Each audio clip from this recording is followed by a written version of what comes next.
Hi, this is Dr. Bob Dannenhoffer. I'm the Public Health Officer for Douglas County, and this is our COVID Conversations for March 3rd, 2022. We've been doing these for almost 2 years now, and during the course of this pandemic, we've had some times when things have been better and sometimes when they've been worse. But I think today we probably have the best report we've had at any time in the 2 years of our recording. So I am really, really pleased for that. We're coming to spring, we're coming to really nice weather, and I hope this spring is the spring we hoped for last year. We're going to answer some questions today, so if you have questions, please send them to us at facebookquestions@douglaspublichealthnetwork.org. So as we always do, we start at the world level and move down. And in the world, the number of cases is going down, but the number of cases not synchronous throughout the world. North America is really having a declining number of cases, but places like Europe still have a stubbornly high number of cases. We have a high number of cases in Russia and the Ukraine, and with all the disruption there, we really fear that there could be a spreading outbreak in that area, which will complicate the efforts at humanitarian control and refugee control. Some places that have not had a lot of disease before, like Vietnam, are having lots of cases, and South Korea is having a lot of cases. Now, most of the people in South Korea are vaccinated, so they're having a lot of cases. They're not really having a lot of severe illness. Denmark is one of those places that we've been following for 8 weeks now. Denmark, small country in Northern Europe, about the size of Oregon, has had just a stunning number of cases over the last 8 weeks. They've been well over 700 cases per 100,000. There's still over 300 cases per 100,000, really a startling number of cases. And they have some of this BA2 variant. Now, most of the world has BA1. They have this BA2, which seems to be causing them a little bit more troubles. In the US, the number of cases is way down, and that's pretty much across the country. About the only places now where we're seeing a lot of diseases in the tip of Maine and Alaska, but pretty much the rest of the country is pretty darn quiet. Places like New York City, which had a lot of disease initially with Omicron, are down now to case levels which are as low as they were last July, before the Delta variant got here. So that's pretty good. In Oregon, cases are also coming down very rapidly. We are seeing a number of cases now, again, about what we saw before Delta hit and not since. Hospitalizations are going down. We're still having some deaths that are playing out from before. In Douglas County, our number of cases is also down. We're down in the low 20s per 100,000 per day, and every day it seems to be decreasing week over week. So when we look at this Wednesday versus last, or this Thursday versus last, we seem to be down each week. We still have about 11 people in the hospital, but that's way down from what we had before. You'll remember over the summer we had over 100. At the peak of Omicron, we had 40. Now at 10 or 11, this is certainly not overly stressing the hospital. We continue to have deaths, and those deaths are worrisome. We've had over 350 deaths during this pandemic. Most of the people have been older, but we still have lots of people in their 50s, 60s, and 70s who die.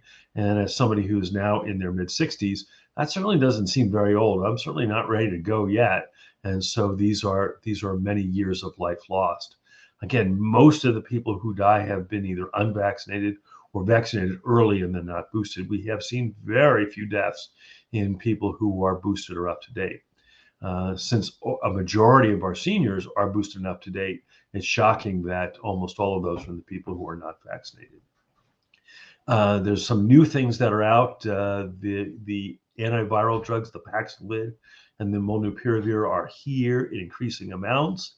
And we're really getting to the point where almost anybody who has COVID and is at high risk should really consider taking either Paxlovid or molnupiravir to help prevent hospitalization. The Paxlovid prevents hospitalization about 90% of the time, so that's great. The other ones that are out there are sotrovimab and a new monoclonal antibody.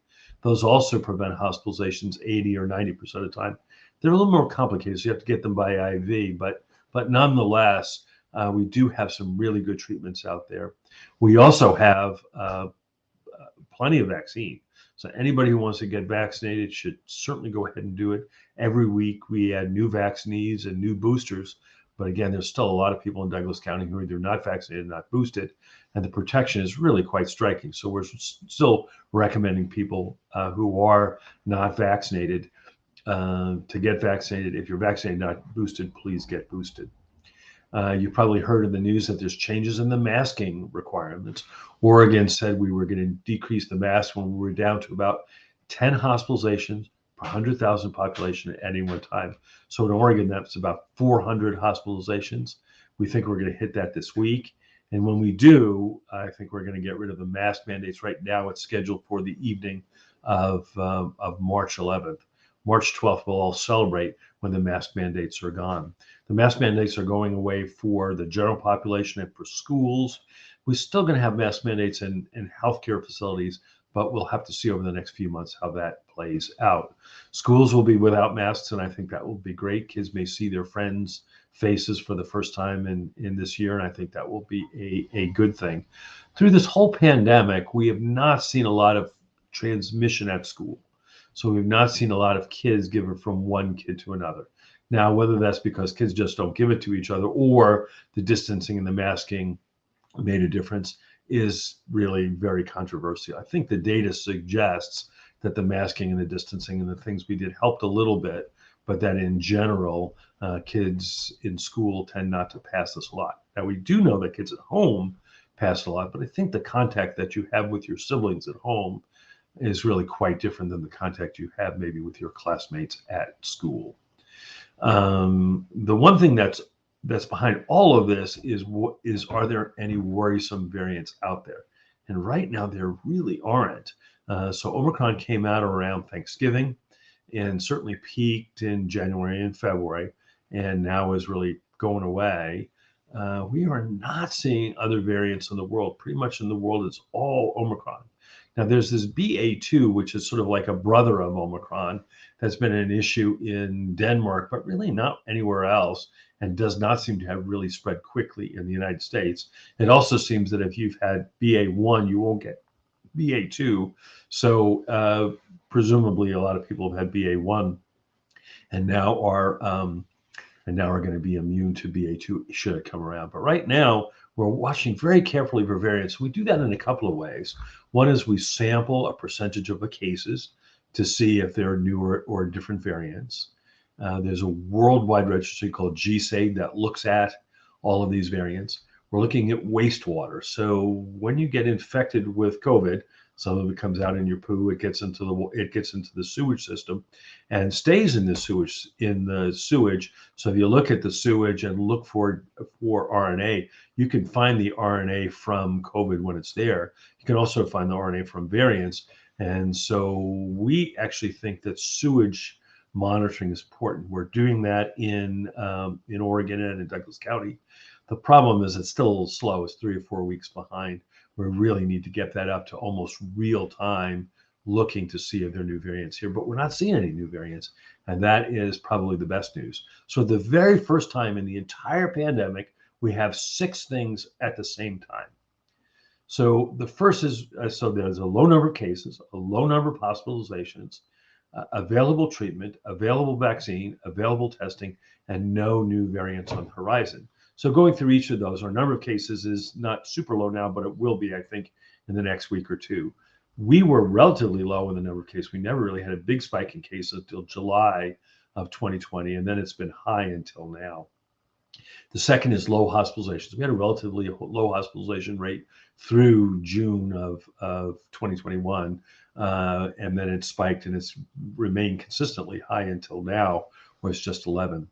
The third is vaccines. We have plenty of vaccines. I think anybody who's wanted to get a vaccine could get a vaccine. Again, the vaccines have been incredibly effective in preventing hospitalizations and death. The next is adequate testing. There is lots of home tests around in the community. We think we have about 50,000 tests available in the community should there be another surge. So again, there's plenty of home testing now. They're also showing up again in the drugstores, but we have them many places in the county to distribute. And then available antiviral drugs, and the available antiviral drugs, the Paxlovid and molnupiravir are here.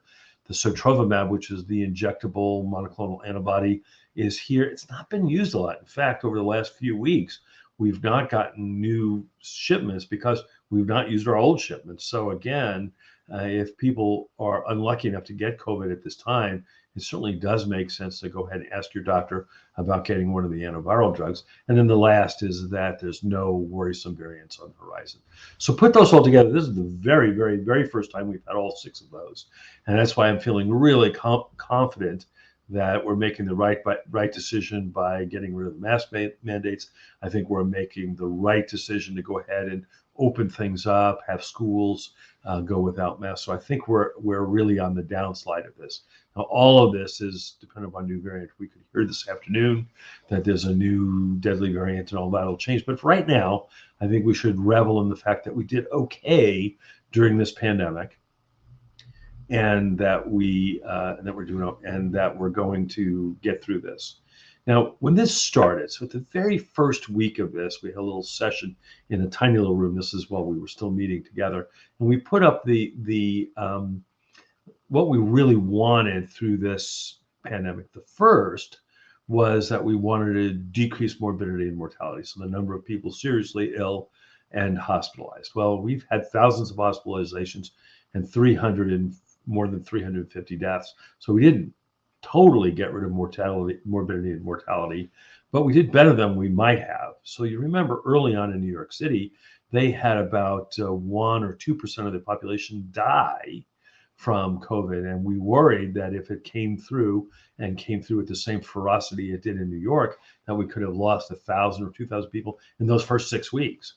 And so 350 is way too many to lose, but losing only that 350 in the pandemic we did okay. The second is we wanted to not overwhelm our hospital systems. Clearly early on, we saw that in Italy and in New York, that left uncontrolled COVID really could overwhelm hospital systems. And that really worried us. I mean, New York has got an incredibly big hospital system, and they've got lots of places around New York where they could send people and ship people.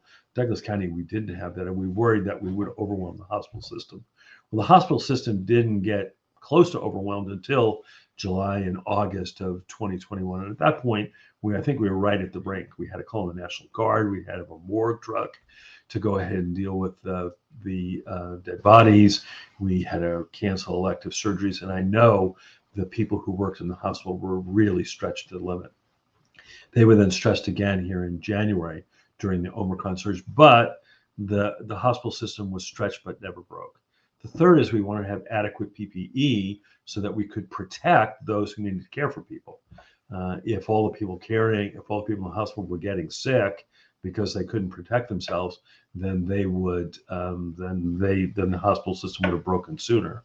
The fourth is we want to have really clear and consistent communications with people. And I know we haven't done perfectly on that, but we've tried really hard to have communications. And I think the tenor of those communications has been that we've always been kind. I don't think we've ever denigrated anybody, and calm. And so we really, I think, have tried not to spew panic, but to give people the best information along the way. So for questions this week, one of the questions I got was, well, tell me about natural immunity. I see a report that natural immunity seems to provide better protection than vaccines. I think anybody who's listened to me over these past 2 years, I've never thought otherwise. I think natural immunity does provide pretty good protection against COVID. The problem is, to get natural immunity, you have to get the disease. And depending upon how old you are or what you have for underlying conditions, you have a risk of dying of 1 or 2% at my age. And a 1 or 2% risk of dying is really high risk. And so it doesn't make sense for me to just get the disease, get natural immunity, because a 1 or 2% risk of dying is a very high risk. The other problem is that once you just get the disease, get immunity, you're going to infect others, and the disease is going to continue to spread in the community. So natural immunity is okay. We've looked at it carefully. We thought that natural immunity with the ancestral strain provided good protection against Delta, but the vaccine provided slightly better protection.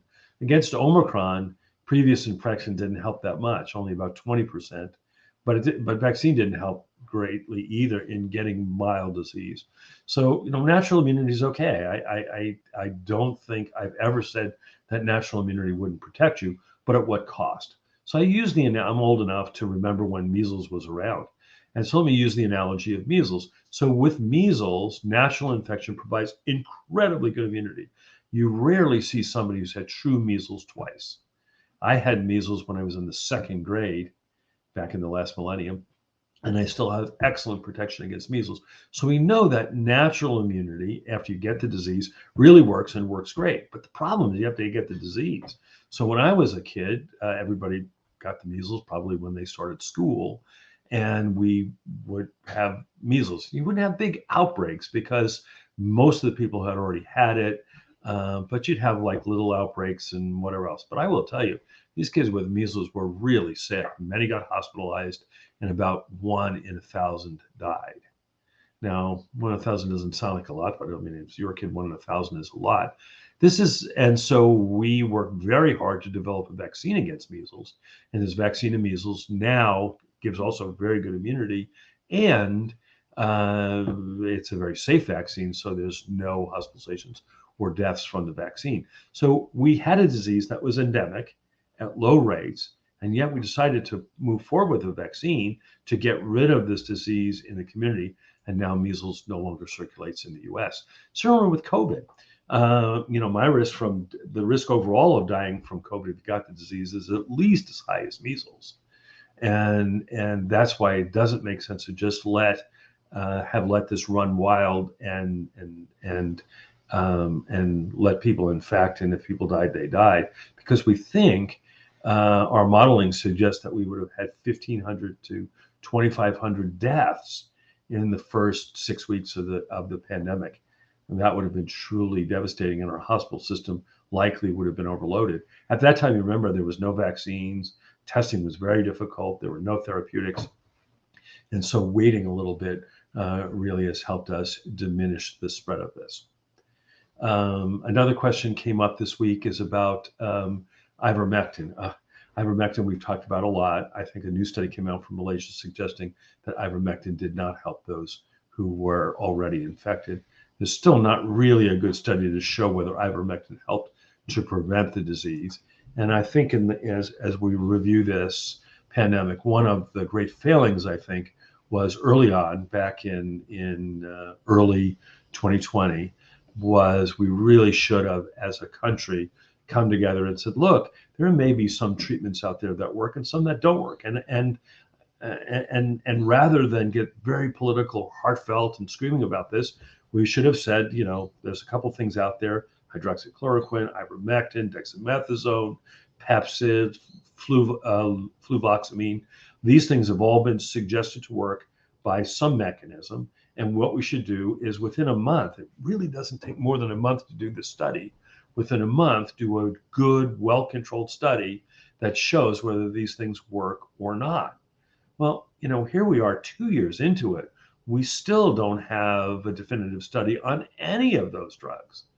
And that, to me, is a great harm. Really, truly, if we had worked on this, we could have gotten this done and could have known by June of last year. And if one or more than one of those worked, we might have been able to decrease the death toll.